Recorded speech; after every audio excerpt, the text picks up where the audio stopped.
어떻게 아시는 거예요? 이게 두 가지 비결이 있습니다. 두 가지요? 네. 두 가지 비결인데 첫 번째는 경험치죠. 두 번째는 뭘까요? 그래서 서울 똘똘한 놈 한 채가 맞죠. 다주택자 규제 상황에서. 근데 너무 고가로 가는 건 막차일 수가 있다. 조심하셔라 조심하셔라 계속 얘기했었잖아요. 최악의 규제가 온다. 계속 말씀드렸잖아요. 그래서 서민들이 느끼기에 6억으로 한도를 걸어버리니까 이제 그 이상을 좀 사고 싶었던 분들한테는 이제 옴짝달싹 못하게 돼버린 거죠. 근데 여러분들 8억 이하, 뭐 12억 이하 물건을 보시고 계시는 분들한테는 뭐 상관이 없는 분들도 많아요. 예, 근데 그 이상의 대출을 받아갖고 매수를 하려고, 추격 매수를 하려고 했던 분들한테는 약간 진정시키는, 가격이 떨어지는 효과를 지금 보이고 있다. 그런 생각이 듭니다. 그래서 강력한 수요 억제책, 강력한 대출 규제가 굉장히 빨리 나올 거다. 그래서 시장의 심리를 싹 죽일 거다. 죽였죠. 네. 일순간에 확 실 거다. 계속 말씀드렸습니다. 근데 뭔 소리냐. 서클님 너 막났냐. 똘똘한 한 채 서로 뭐 10억, 15억, 20억, 25억, 30억 가는데 뭔 소리냐 이렇게 얘기했는데 결국에는 이렇게 가는 겁니다. 그래서 뭐 8억 이하 실수요자들한테는 전혀 8억 이하짜리 서울 수도권 아파트 물건 보는 실수요자들한테는 전혀 상관이 없는 규제였었어요. 고가 주택의 대출을 많이 끌어오는 그런 분들의 타겟으로 정확하게 들어간 것 같고, 그 이유에 대해서는, 그리고 이렇게 디테일하게 송곳 정책, 이렇게 딱 타점만 이렇게 딱 때리는 이런 송곳 정책을 할 수 있었던 이유에 대해서도 뒷부분에서 다 말씀을 드리겠습니다. 근데 여기서 이제 어떻게 보면 고가긴 하지만 요즘 좀 많이 이슈가 되고 있는 신축 아파트, 지금 철거해서 이제 신축 아파트를 지어야 되는 재건축 조합원들한테는 직격탄이었어요. 공사비도 많이 오르고, 또 잠깐 이주해 나가려면 이주비도 또 대출받아서 어디 가서 전세라도 잠깐 살아야 되잖아요. 근데 전세값이 요즘 만만치가 않거든요. 그럼 월세를 살아야 되는데 아파트 짓는데 한 3년 정도 월세 살기가 만만치가 않아요. 월세 물건도 없고 월세 가격도 비싸니까. 그럼 전세를 살고 싶은데 전세자금 대출도 안 된단 말이지. 이게. 6억까지만. 네, 6억까지밖에 안 된단 말이겠죠. 그러면은 강남권의 좀 비싼 지역은 빌라 전세 가격이 아닐까 이런 생각도 들어요. 한 4식구 방 3개짜리 하려면은. 그래서 이주비 대출이 막혀서 올스톱 돼갖고 재건축 자체가 올스톱이 되는 초유의 사태가 지금 벌어지고 있는 것 같습니다. 그래서 재건축 하시는 분들은 뭐 자기 살던 집 부셔서 다시 짓는 건데 이게 뭐 투기는 아니잖아요. 근데도 여기가 규제가 돼서 아마 지금 후속 대책들이 조금 나오고 있는데, 지난번에 그거 있었잖아요. 우리 왜 토어제 구청에다 신고했는데 그 2주 정도 기간 동안에 그것도 가계약인데 그거는 또 인정된다. 네. 이렇게 추가 보완책이 나오지 않을까 이런 생각이 듭니다. 그렇지 않으면 지금 재건축 재개발 지역이 싹 다 공사가 중단될 위기에 놓여 있어요.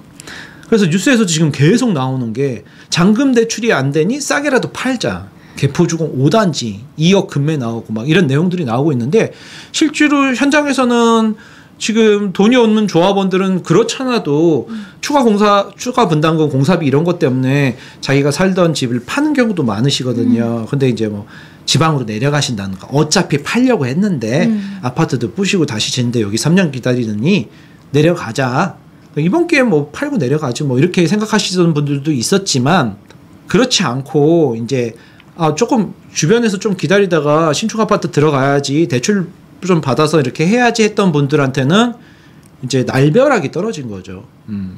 그래서 5월 달에 대선 직전에 촬영했던 우리 소콜 TV에서 재개발 재건축을 활성화할 거다라고 공약에 나왔을 때, 모든 대선 후보들이 이 공약을 했었을 때, 이거는 우파들은 원래 이 공약을 했었었고, 이제 진보 정권에서는 이런 공약을 원래는 안 한다.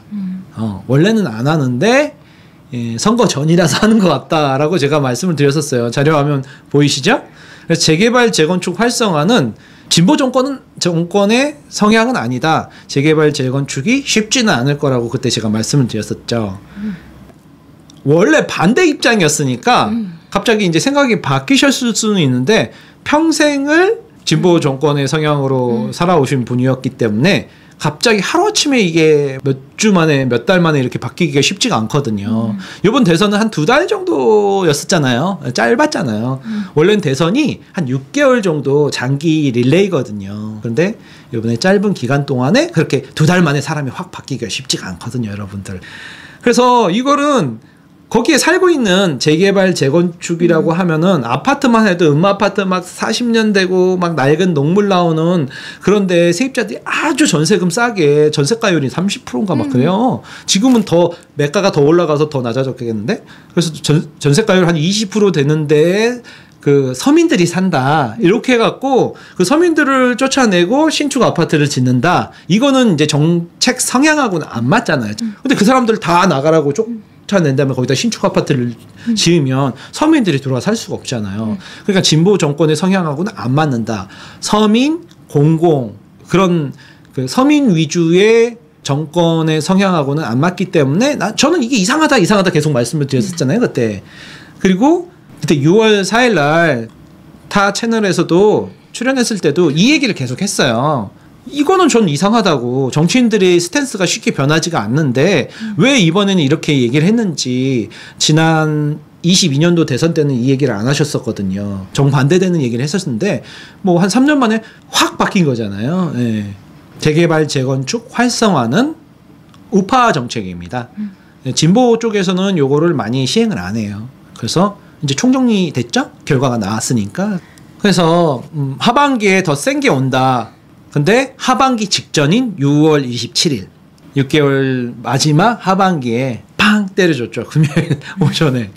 그래서 옴짝달싹 대응할 시간이 점심 먹고 한 은행 문 4시 반에 닫나요? 요즘 몇 시에 닫나요? 그러니까 4시 반? 네. 한 대응할 시간이 한 5시간밖에 없었어. 그러니까 정보가 빨라야 되고 발 빠른 사람들이 반차 내고 막 뛰어갔던 사람들만 이번에 살아남은 거예요. 그러니까 이게 너무 급변화예요. 롤러코스터라고 그랬잖아요. 네, 그래서 너무 폭등하고 너무 폭락하고 대응이 너무 빨리 나와서 그래서 왜 이렇게 시간을 안 줬냐 했더니 시간을 주면 그 사이에 막 대응들을 한다. 그런 얘기들을 했었죠. 발표하면서. 6월 27일 날 대책이 나왔을 때 제가 바로 저 혼자서 단독으로 촬영했던 거 자료 아직 남아 있는데요. 그때 분명히 전 여러분들한테 그렇게 얘기했어요. 금융위원회 사무처장 주제로 다 모아놓고 오전에 회의하고 공식적으로 11시 30분인가 발표를 할 때 6억 서울, 경기, 인천을 6억으로 한도를 줘버린다 했을 때 이렇게 강력한 규제 대책을 금융위원회 사무처장이 혼자서 독단적으로 결정하지는 않았을 거다. 위에서 지시가 내려왔을 거다. 라고 저는 분명히 얘기했고 지금 자료화면도 있습니다. 더군다나 대통령실에서 대변인이 대통령실 대책이 아니다. 우리 대책이 아니다. 우리는 모르는 일이다. 쟤네가 알아서 발표한 거다. 이렇게 얘기를 했어요. 그래놓고 오후에 바로 긴밀한 소통 중이다. 이럽니다, 여러분들. 그러더니 이재명 대통령이 맛보기다. 어떠냐 맛을 보니 더 센 게 많이 준비되어 있다. 근데 이제 문재인 정권 때도 그랬었어요. 호주머니에 많이 준비되어 있다. 대책이 하나하나 나올 거다. 다주택자들은 빨리 집을 팔아라. 내년 4월까지 시간을 주겠다. 그러면서 했었던 거 어렴풋이 여러분들 기억나죠? 벌써 8년 전이네요. 와, 시간 빨리 가죠? 그랬었는데 이번에도 아니나 다를까 이제 시작이다. 엄포를 놓쳐.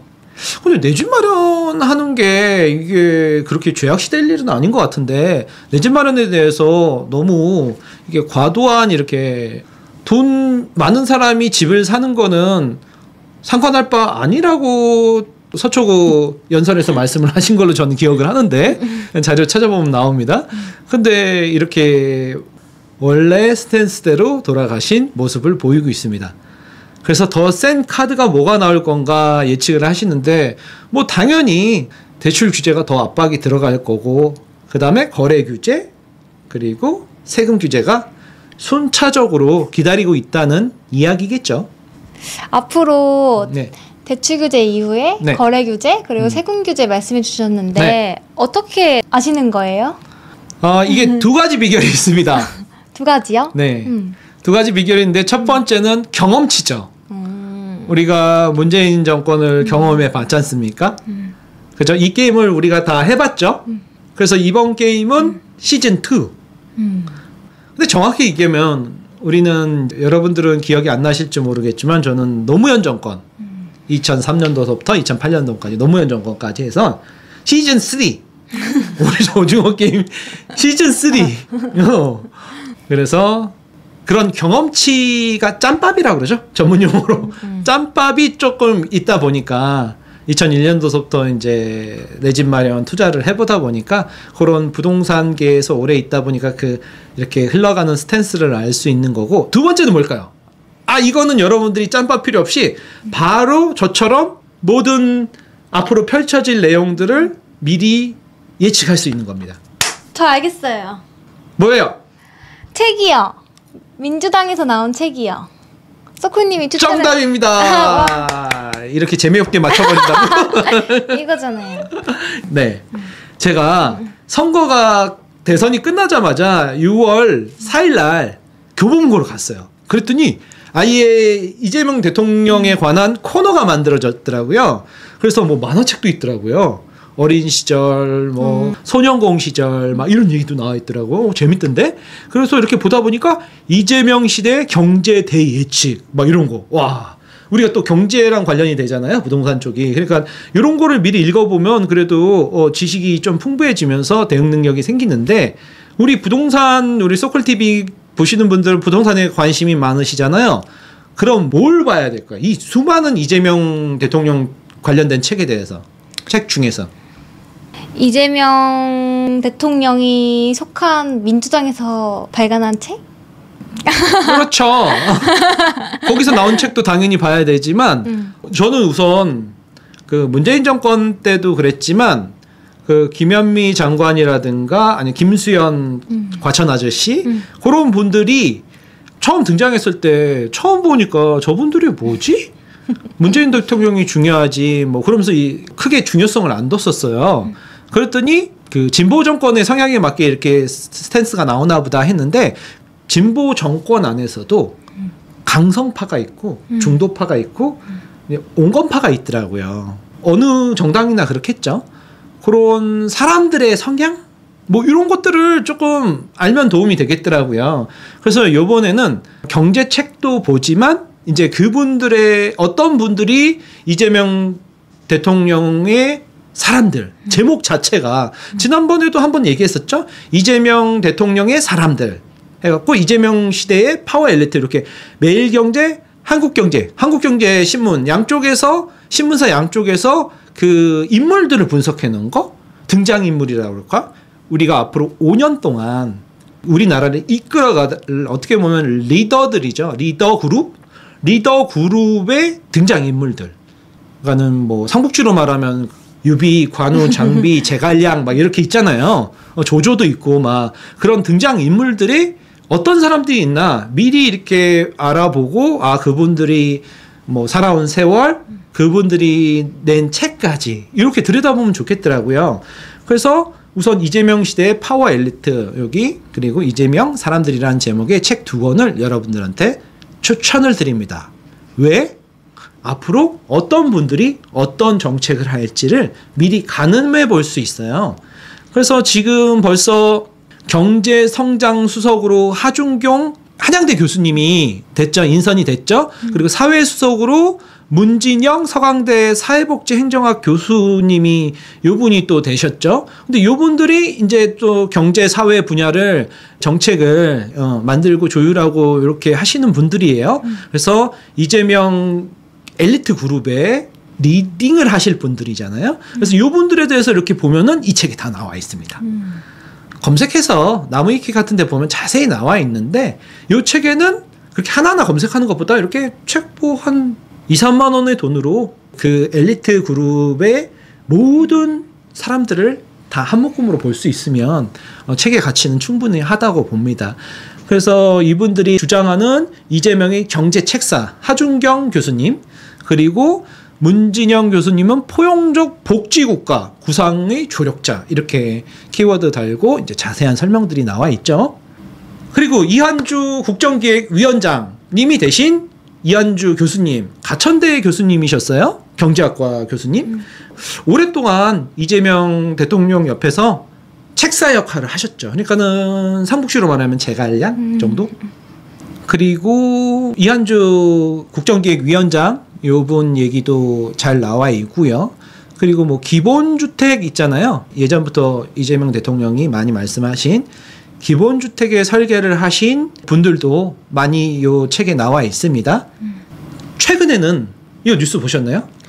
국토교통부 제1차관 여기가 핵심 파워 자리라고 한간에는 여러분들 예, 물 밑에서 다 이걸 조율하는 자리라고 사람들이 많이 말씀을 하시는데 여기에 이상경 국토교통부 차관이 아직 장관은 아직 인선이 안 되는데 차관이 지금 인선이 됐죠.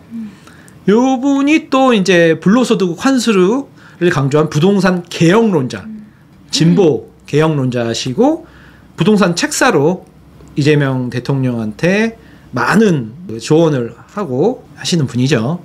그래서 요 분도 책에 나와 있습니다. 대통령의 부동산 책사. 선거 다음날 이 책이 나왔는데 미리 만들어 놓고 있었나 봐요. 초반부터. 네. 이상경 국토교통부 차관 요 분도 가천대 교수님이시더라고요. 그래서 오랫동안 이재명 대통령하고 함께 하신 분이고 김민석 국무총리는 요번에 인선이 끝났습니다. 그래서 산전수전 다 겪은 최고의 전략가. 그래서 핵심 인물이시고 그래서 이렇게 인선이 어느 정도는 지금 3분의 2 정도는 마무리가 돼가고 있는데 우리 쪽에서 중요한 국토교통부 장관은 아직 마무리는 안 되고 있네요. 이한주 위원장님은 작년까지만 해도 증세 이야기를 하셔갖고 세금 얘기를 많이 하시던 분이라서 이제 조만간 올해 안에 빠르면 늦어도 내년에는 세금 얘기가 나오지 않을까. 하반기에는 세금 얘기가 한 번 정도 나올 것 같고 강력한 6.27 대책 6억 한도 대출이 최소 3개월에서 맥시멈 6개월 안쪽까지는 영향을 미칠 거기 때문에 약발이 약해지는 시점쯤 가을쯤 해서는 공급대책 한번 나오겠고 그렇게 예상이 됩니다. 그러니까 저만 그렇게 생각을 하는 게 아니라 요 부동산을 좀 오래 하신 분들은 요 정도는 다 알고 계실 거예요. 근데 이제 처음 부동산 공부를 하시는 분들은 그렇게 된다고? 왜? 이분들의 성격이랑 이제 정부에서 할 수 있는 규제 대책이 이게 딱 있잖아요. 그 중에서 이제 약한 거 뭐, 중간 거 뭐, 강한 거 뭐 이게 순서대로 있거든요. 카드가. 그러면 대출 규제로 6개월 동안 눌린 게 다시 조금씩 상승을 하게 되면 세금을 건드릴 수 있다는 말씀이신 그죠? 거죠? 네네. 국토교통부 차관 대신 이상경 예전 교수님, 지금 차관님도 무주택자 취임사에서 6월 30일 날 취임을 하셨어요. 그러니까는 6.27 대책 3일 뒤에 취임식을 하시면서 취임사를 하셨는데 무주택자들을 위한 부담 가능한 주택의 공급, 공공, 임대 이런 주택들을 공급을 지속적으로 하려고 노력해야 한다고 말씀을 하셨어요. 그러니까 이분 성향이 그래요. 이분이 평생 살아오신 배경이 서민, 공공, 임대, 주거 안정성, 집값의 그 안정 이런 거기 때문에 그걸 하루아침에 바꾸시지는 않거든요. 이런 리더들의 생각과 행동을 미리 예측해 볼 수 있는 게 이분들이 쓰신 글이고 말이겠죠. 그래서 취임사에서는 이렇게 말씀을 하셨고 혹시요 내 집 마련에 고민이 있으시거나 아니면 세입자 관련 고민이나 여러 가지 부동산 고민이 있으신 분들은 아래 메일로 보내주시면 소쿠님께서 직접 상담을 해주신다고 합니다.